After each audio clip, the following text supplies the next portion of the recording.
I'm Audra Quinn, Managing Editor of the Grazia Dio Business Review, and today is September 22nd, 2010. I'm here with Andrea Green, who is the founder of Globally Green, which is a sustainable business and strategy development firm. Andrea draws from more than 20 years of experience in brand management, IP licensing, project management, brand evangelism, business development, marketing, and sales in her new pursuit of steering businesses in their sustainability strategies. Thank you so much for being with us, Andrea. Well, thank you, Audra. I appreciate the invitation. Andrea, you've been involved in corporate licensing for brands such as Levi's, Hallmark, Disney, and a licensor for the wildly successful campaign for the World Poker Tour, in which you helped convince Americans that poker is indeed a sport. So where did sustainability come from, and how did you decide to transition into this new consulting business? Well, I've been in licensing for quite some time, and I worked as a licensee of companies like Disney and Hallmark and Levi's, mostly in the apparel field. And then I transitioned to the licensor side as the VP of Global Consumer Products for the World Poker Tour, which was a television company, entertainment company. I always had a passion for environmental practices on my personal side, but I never connected it to my business side. I went to work every day. I, rose up the ladder. I did what I did. If I could, I brought the water bottle to work. I had the Prius. I, had the bags in my car, but I didn't make a connection until probably the early spring of 2008, where I started hearing about sustainability. Actually, maybe it was 2007, 2008, when sustainability just was on the forefront of mainstream media, and deciding that it sort of hit on all senses, that it was the culmination of everything I had been looking for, creating a combination of what I was passionate about with my business experience. And so in the consumer products area, I really felt like I was part of the problem. I was making all this stuff, and I really wanted to change that. So when I left the World Poker Tour, I really started educating myself on sustainable business practices. I went to school at the Presidio Graduate School in their inaugural Executive Certificate Program of Sustainable Business Management, and I really realized that this is the future of business, and I feel strongly about it. I'm passionate about what I'm doing, and it's really exciting to, at a certain age and a certain time in my experience. I mean, obviously, when students come in, they get excited about what they're doing, but I had sort of had those excitement peaks and valleys in my career. And now I'm really energized again to help companies realize that being sustainable is, from a business practice. It's not just about the water bottles in the recycled bags, but this is about processes and changing corporate processes to have more value in the corporate world. So yeah, it's very exciting. Mm-hmm. And going green always sounds great, but what are the tangible benefits for a business to incorporate these sustainability strategies? Well, I think when you say going green, it's funny, I look at it from a financial standpoint. So when I think going green, I think more financial more green benefits. In the pocket. Exactly, more green in the pocket. And it is managing to that triple bottom line, or that integrated bottom line, which is people, planet, and profit. So in the old days, where that environmental movement may have been about the first two, really for it to be successful in business, it has to be about profits. Companies have to remain strong. They have to have a strong bottom line to be able to incorporate all these things. But it's a way of going into a company and saying, if you do these things, whether you're reducing waste, or whether it's risk mitigation, or whether it's employee retention and employee acquiring, all these things that you can do actually can add to the bottom line. And so really that's what we do as sustainability consultants. We can go in and help companies to become more sustainable from a product base, which we do, but it's really more about that internal, that business structure, that process side of things, to get them thinking about reducing waste and becoming more sort of from a global perspective.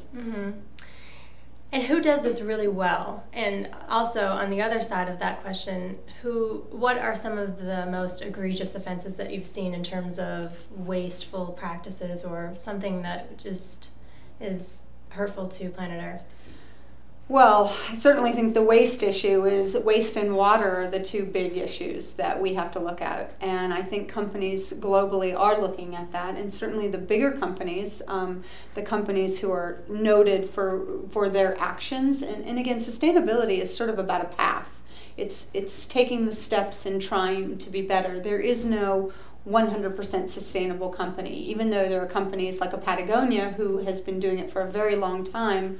There's always improvement and there's always things that they can do better. But when you look at companies like Wal-mart and Procter and Gamble, Seventh Generation, Method, Nike, I mean, those are really some of the companies. And there are other companies that might be debated, like Dow Chemical or BP, who have taken tremendous steps on their sustainability routes. Obviously, that could be argued on both sides, but they absolutely have a practice and a process, and they're on the beginning of maybe the path. Mm-hmm. I think a big key for a lot of businesses is getting their processes out there to the consumer, so they know that what they're purchasing is actually a product that had some thought put into it, and some social conscious. Right. So what is the best way to kind of get that message out there that you're implementing these new sustainability strategies so it will increase your bottom line in terms of just buy-in? Well, again, I think for product, you have two sides. As consumers, and we're all consumers, we should definitely vote with our dollars. So if there's a product that you feel strongly about, you should buy that product, and that tells retailers and companies that you believe in what they're doing. From a corporate standpoint, I think it's really about authenticity, and it's about transparency, and it's about sharing the path that you're on. So I think if you, not that probably most consumers do it, but you can go to any company's website, and a lot of the bigger companies, certainly the bigger public companies, will all have sustainability or corporate social responsibility sections on their website. So if you want to learn more about it, you can see what they're doing, and they'll tell you what path they're on. Some companies it's more about product. Some companies it's more about process. Mm-hmm. So you can learn a little bit about it, but I certainly think that any company who's dealing with a consumer should put something up on their website explaining where they are on this path, because I think if they ignore it, they're doing themselves and their customers a big disservice. Mm-hmm. Good point.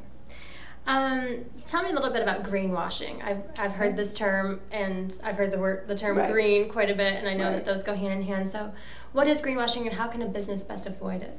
Well, greenwashing is when a company talks about a product or a process as being green a bit prematurely, so they're not quite there. So maybe a product is green, but their back end, their processes, the whole company is not so green, green.